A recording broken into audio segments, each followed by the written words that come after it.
Welcome to Decentralized News Podcast, where we report the major events affecting the crypto economy. I'm your host, Piter, joined as always by Aussie. How you doing, Aussie? Doing great. Good to see you. Yeah, you too. It's been a couple of weeks. Good to be back. Let's jump right into our educational and entertaining content. And this is not financial advice. We're going to do the headlines for the week or for the last few days. Some macro news. There's a ton going on there.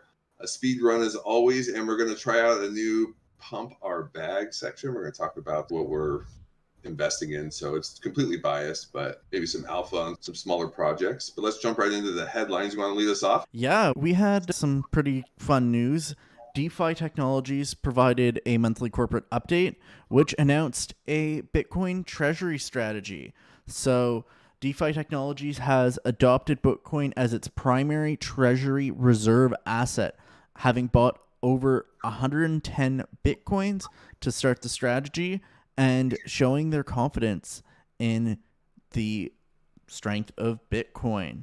They're looking to expand their treasury, and their stock is already up 20% today on the back of that move. So that's a pretty big add of Bitcoin coming from Canada right there. Love to see it. And this is super bullish, I think, long term for Bitcoin and just its overall adoption. Yeah, they mentioned monetary debasement protects them from that too. One of the major use cases for Bitcoin. So love to see it. So a Bitcoin game theory story. I remember, what was it? It was MicroStrategy for years are the only ones doing it. Their stock has obviously done very well. And then nothing for a couple of years. And then boom, we get MetaPlanet. It was a couple weeks ago, 3 weeks ago, that story came out of Japan. Their stock is up 170%. Since the announcement. There's Semler Scientific out of the United States.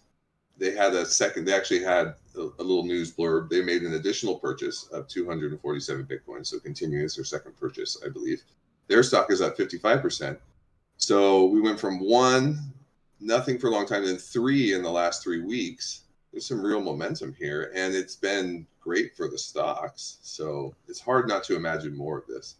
Yeah, and that's just people buying straight Bitcoin.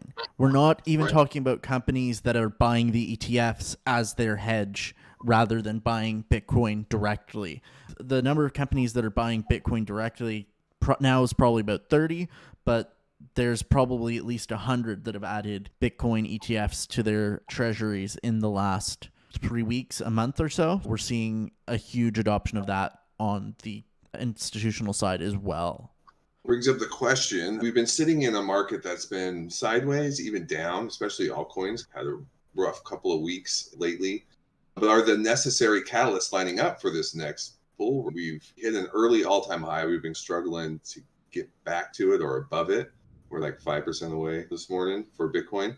But are the necessarily catalysts lining up? And the ones that I would argue, yes. But the ones that I put down were the easing of monetary policy. We're going to go into the easing of monetary policy. So we're going to go into this a little bit more in macro, but we've seen some movement there and some trends forming.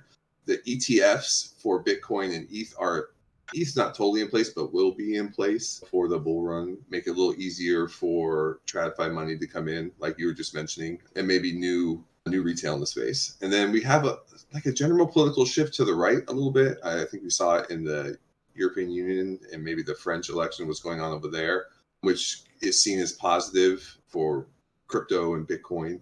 And then we're not there yet, but we're approaching 6 months after the halving and the summer lull being over, lining up as well.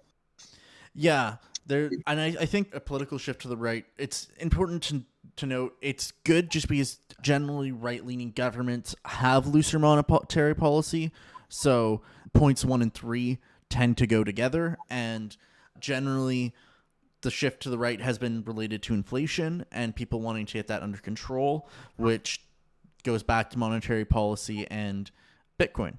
Everything, all roads lead to Bitcoin. And it's just for the regulatory roadmap going forward. It's a lot more positive road to imagine on the Republican side, the right side. Right now, especially in the US, in the EU, they've already got laws even with left-leaning governments, but definitely in the US, a right-leaning government looks to be more favorable for crypto at this point in time. Yeah, Biden ended up vetoing the first law to really come out. There was some talk about We'll talk about a crypto regulation law getting slipped into a bill today. I'll have to look into that, but it could be looking to clamp down on crypto. But when I look at it in terms of the US and the presidential elections, you have Biden, Trump, and Kennedy. And I was imagining the cycle top for Bitcoin under these three potential. And I think with Biden, 100 to 200K is what I was thinking. It could be a lot lower than people expect, closer to 100,000 than people expect. If Trump gets in, it's like 200 to 300 was what I was hoping for. And then if Kennedy gets elected, it's like 300 to infinity.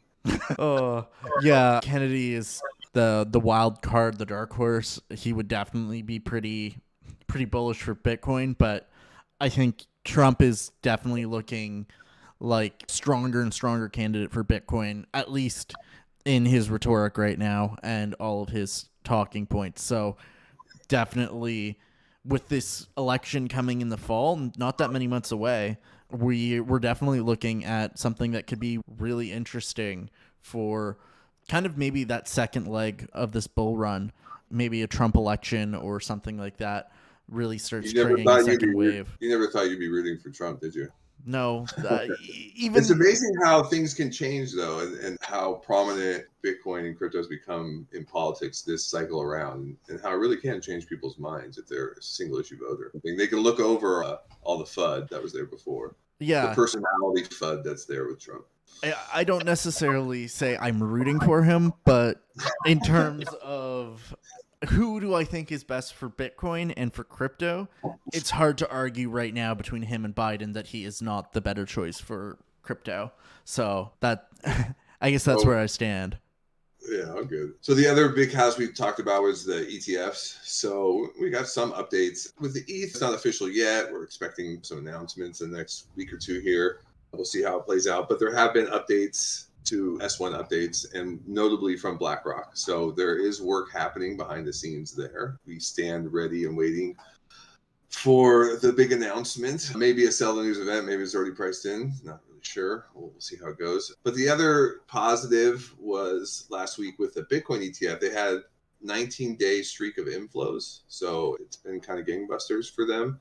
And then Thailand and Australia also launched their Bitcoin ETFs. And there's still room to grow. Like big markets like the UK and Japan don't have them yet. Still room to grow in that department. Absolutely. And the last week they hit a new all-time high for the amount of Bitcoin held by the spot ETFs, reaching $61 billion worth of Bitcoin held. I think I read that's about 5% of the supply. Yeah, roughly somewhere around there. So that's pretty good for Bitcoin for everything, because although Bitcoin these are new on-ramps. They're just getting started. Yeah. So these are definitely new on-ramps, and although altcoins are still on struggle bus a little bit, they're definitely feeling the pain a little bit more. Bitcoin is definitely helping lead this charge into the next bull run.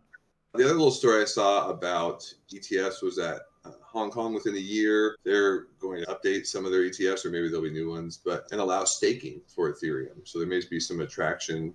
Let's put some money in those ETFs. Yeah. This is according to the Animoca Brands co-founder. So this is someone that's fairly well connected within the Hong Kong space. So it'll be interesting, because that is one thing that has not made it into the US ETFs for ETH at this point.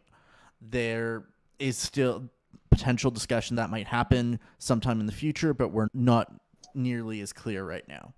U.S. judge ordered SEC to pay $1.8 billion in damages for overreach in the debt box case. So they went a little too hard in the barrel. Yeah, 1.8 million is peanuts compared to the damage they did, but it's still a slap in the face. It's a little slap in the face. It is definitely a slap on the wrist, something that we wouldn't have seen happen to the SEC 6, maybe 9 months ago, when the courts were very much in their favor. We're now seeing the courts kind of turn on the SEC and their hound dog-ish behavior.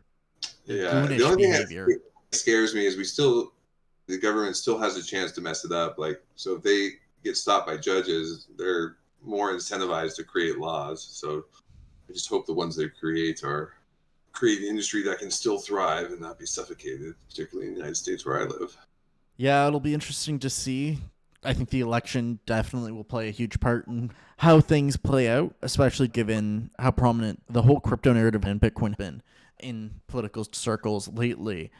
But the other thing that's been pretty prominent is the economy, macro, and inflation.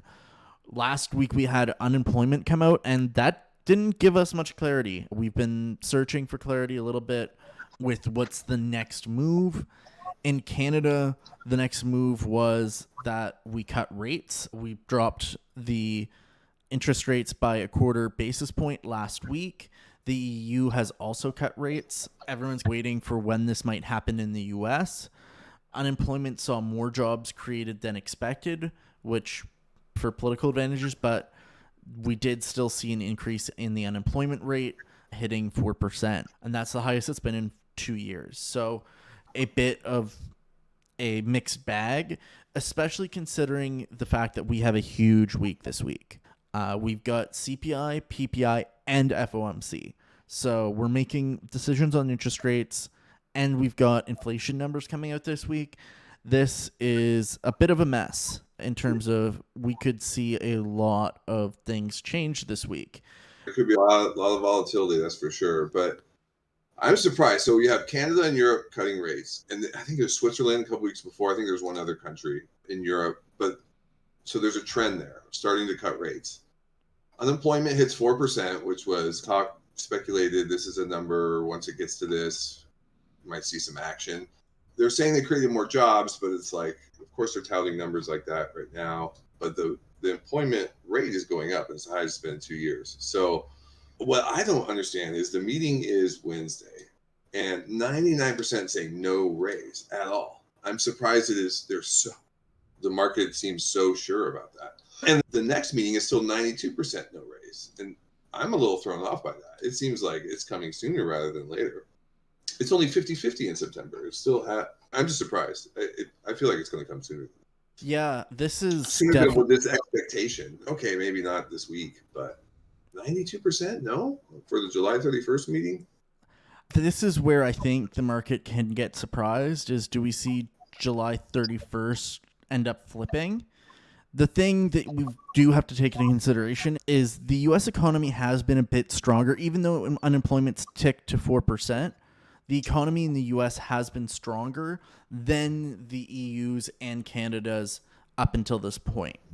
Compared to the U.S. that has a pretty, I won't say robust economy, but the economy is definitely stronger than what we have in Canada right now, where inflation still isn't fully under control. Housing market's probably even worse than the US, and just lots of mess there. We were forced to make that decision a bit sooner than the US. So the fact that the US probably won't change rates this month doesn't surprise me. The meeting on June 12th, 2 days from now, it doesn't surprise me they won't change rates. If we start seeing some weakening over June and July, then maybe. But I don't see the kind of September decision as being totally out of bounds, that we only start seeing our first cut in September, because traditionally the US has lagged Canada in making decisions on when to stop and on when to start increasing rates by a couple of months. So this wouldn't be out of character. Yeah, I'd also speculate that the comments could potentially really add to the volatility of this week's meeting, because if the expectations are so high, no raise, and his comments lean towards or no change, if his comments start leading towards a cut, that could have a pretty big effect on the markets looking at these numbers. Absolutely. I think it would have a massive influence on the market, because right now expectations are, we've got a pretty strong expectation that we'll have a cut in September, although it's 50-50, leaning even stronger looking into November with over 60%. But if we look at December, we start leaning to, we might have a 50% chance of an additional cut in December. So we're starting to get into that idea of only 2 cuts this year, and maybe just barely 2 cuts. So if he starts getting a little bit more dovish sooner, then it might heighten the chance that we people start saying, okay, we'll definitely get 2 cuts this year. Whereas right now, I wouldn't say we're 100% on we're getting a cut this year, because even in December, there's 12% of people expecting the rates to be the same, but we're at a good 88% expecting at least 1 cut this year. Well, we'll be watching this week. Big week. Let's get into the speed run. We've been watching this story out of Paraguay. They were clamping down on miners. So some positive news there. The Minister of Industry, Javier Jimenez, came out saying, we'll keep selling energy to Bitcoin miners. They had shut down some illegal miners, and I think there was like a temporary ban. There was some worry that this temporary ban will never end, but it looks like there's some positive comments coming out of there. Yeah. And then on top of that, we've had Tether, who invested in BitDeer, showing their hands buying more ASIC designer DCW miners for $140 million in an all-stock deal. They bought all of BitDeer's ASIC mining stock of that particular miner. So that's Tether gave money to BitDeer. BitDeer bought this ASIC chip company. So that's pretty big. Make a move. Consolidation in the industry. And then on top of that, ZKSYNC, who's been an airdrop that I've been waiting for months, and I'm not the only one, has confirmed that their token will launch shortly after their V24 upgrade that just happened last week. They've announced a 3-level governance system for decentralizing their governance, and there is expected to be plenty of more announcements in the next week or 2. That could be a huge liquidity boost into the whole crypto market. As when I hear ZKSYNC, I think Polygon, but I don't know why. They are an L2, but they aren't Polygon. They are their own separate Arbitrum or Optimism, but they're using zero knowledge proof technology, which Polygon is using as well, but their own variations. They're using similar technology, but it's a new chain. Yeah, it's its own chain. The other huge thing, talking consolidation, is Fetch AI, Ocean Protocol, and SingularityNet have officially confirmed that they are joining forces to bring the Artificial Superintelligence Alliance, ASI, which is aiming to be a decentralized alternative to AI projects dominated by big tech. So that was a pretty big announcement. This has been in the works, so maybe it's a sell the news type of event or whatever, but because everybody knows it's coming. But it's happening this week. This is the first I read about another token. They're going to combine all the tokens, it looks like.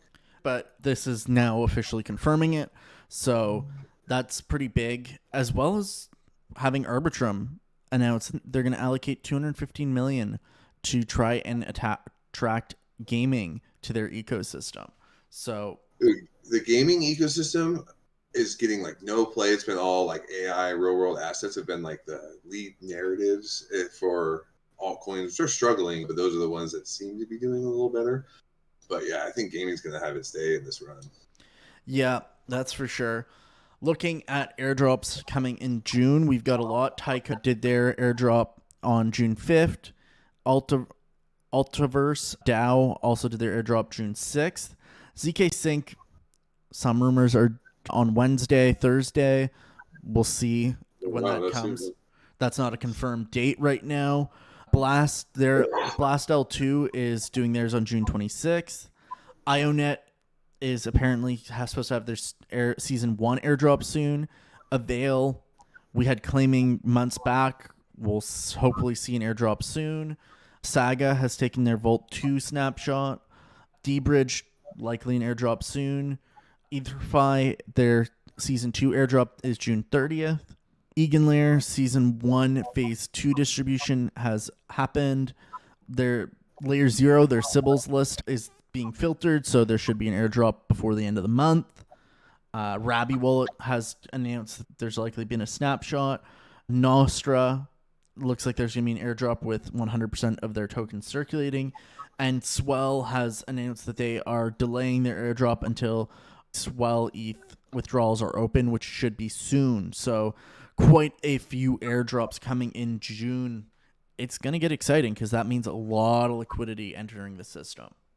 There's some big name here: Blast, ZKSYNC, Rabby wallets, EtherFi. I've heard a lot of Layers. these. I never heard of this Nostra Finance, but I was doing a little research on the FDV, the fully diluted value, and the fact that they're going to put out 100% of the token supply. That's bucking the trend. A lot of these projects are just putting out a little bit, and there's a huge unlocks coming in the future. So it makes me want to look into this one a little more. Yeah, so a lot of big airdrops coming, and that should be massive liquidity for the system, either because people will sell it or tokens that they were using to farm are now free to actually participate in the rest of the ETH ecosystem or other ecosystems, adding more liquidity to the system. All right, let's get to some serious political news, though. Okay. Kraken lists Trump and Bowden, the meme coins, making it the first major U.S. exchange to list the quote-unquote PolyFi tokens. I know you're excited. I wonder which one's selling better. Yeah, I don't know. It'll be interesting to see. After they backed off on staking really fast, they're making quite a statement there. I'll be interested to see what they do. This is as we see Coinbase and other kind of crypto companies go more and more into decentralization.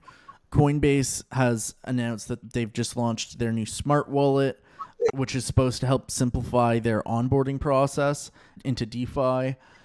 Phantom Wallet has now added support for Bitcoin, and Swan also taking a political stance, I would say, with sponsoring Tucker Carlson's 15-city nationwide tour this fall. I was excited to see this. I think the opportunity for education, that's what they're touting. I think it's a big deal, like getting hands-on, being there to explain.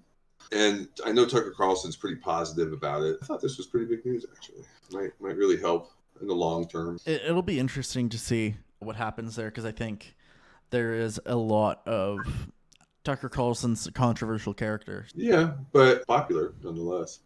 Absolutely. And popular to people, like, more open to it, I would say. Yeah, absolutely. That's why I think they chose him as a potential sponsor.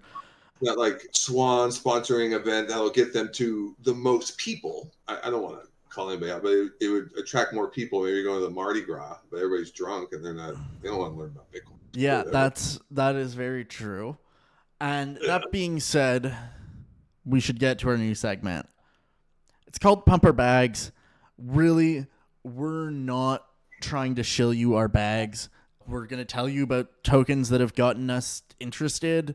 For the most part, this is smaller token plays, so we're not going to tell you about AVAX or Bitcoin, because everyone's heard of that. But we're going to talk about some smaller scale plays that are interesting to us. You don't need to. Just to add on that, we're certainly biased about it, but we follow the space and we get into certain projects. It speaks a little bit to our passion, but it's totally biased comments. And they are smaller plays. And the metaphor I like to use is like Bitcoin is like discovering this new land and all this opportunity. And then you get these layer one, layer twos, whatever. They're like buildings on the land. And then some of these projects we're going to talk about, we're talking like less than 10 million, less than $1 million, whatever. Like it's like a teeny tiny shop inside the building. You know what I mean? So like a hot dog stand or something like that. Like it's high risk.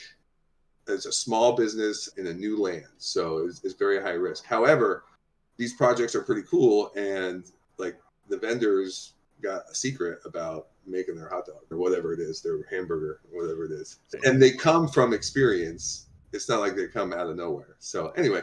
Yeah. So please know when we're talking about these projects, we probably are almost definitely hold some of them. Take everything we say with a grain of salt. Do your own research. But we figured we're digging into the space all the time. Let's reveal some of the little things that we find while we do it that got us excited. The fun stuff. Yeah. Do you want to get us started? UNA is an NFT project. There's a token around the NFT project. And UNA is going to be their token that they're going to launch. And they announced that's coming on June 12th. So they've had a very successful point system medium campaign for earning the tokens. And it's going to be used in their ecosystem. They have some fantasy soccer betting and stuff like that. The founders come from, I think it's Ubisoft or Unisoft. So legitimate. Ubisoft. Yeah. And they've had a beautiful rollout the way they've rolled this project out. If you own the NFT, you'll be able to stake it for 17%, I believe, of the supply of this new token for their ecosystem. Yeah, like I said, it's a project I think I'm more involved in this one than you are. But I do hold a Persona NFT, so full disclosure, I do hold one. I wasn't engaged in the campaign as much because I had too much other things going on, but yeah. Which is funny because I normally have not participated in airdrop campaigns, and you've been more big into that. And here I am farming an airdrop. You know what I mean? So you can earn capsules, which will basically give you tokens during this season. They're going to have a season 2 and earn more tokens.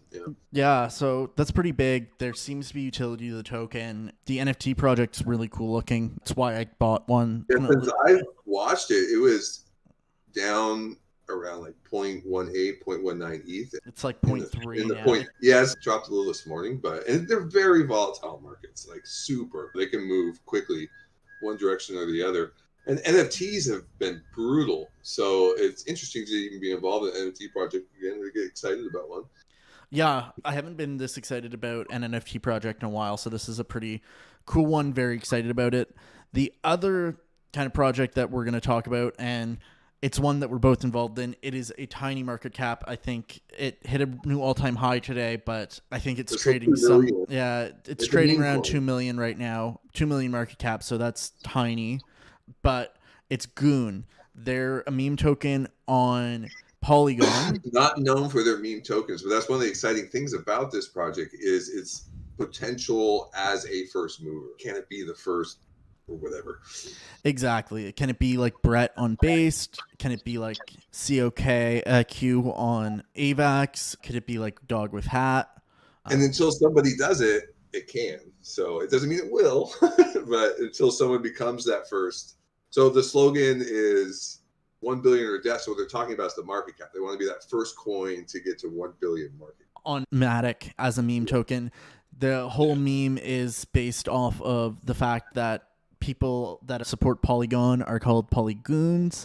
And so that's why they're the GOON token. It's completely community run. The founder doesn't hold any tokens. And they just had a major announcement because there's a whale that does control a significant part of the supply. And that whale has donated about what was $100,000, now $200,000 at $1 million market cap worth of GOON token to a 1 billion or death fund, where at $1 billion market cap, you'll see 41 winners will be chosen. One winner will win 10 million, and then 40 runner-ups will earn 1 million of the GOON dollars worth of the GOON token for their support of the Polygoon ecosystem.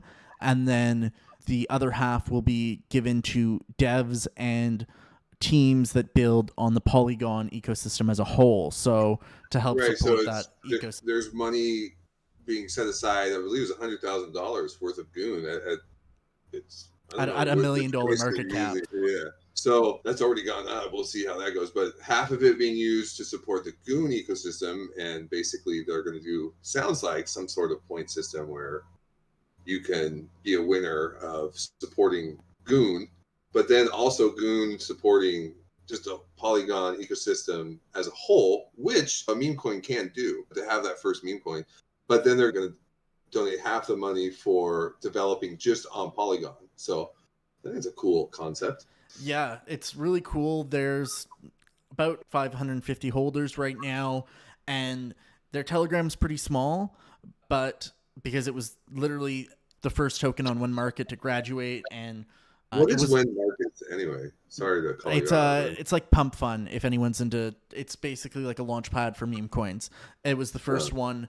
It was brand new for When Markets, and the person that created the contract, it was left it. It's totally been taken over by the team, by the community, and it's already seen some interest from the Polygon team. There's several members of the Polygon team that are in the Telegram already, even though the Telegram's maybe a couple hundred members. Definitely worth checking out. There looks to be some pretty strong support there. It'll be interesting to see what they do. But again, you say that When Markets like reposted the Telegram announcement or something like that? They made their own announcement announcing that the Polygoon's token had reached a 2 million market cap, which was the first token from One Markets to graduate from the platform. So pretty huge. Definitely do your own research. $2 million market cap is, yeah, this is not financial advice. It's still a tiny market cap.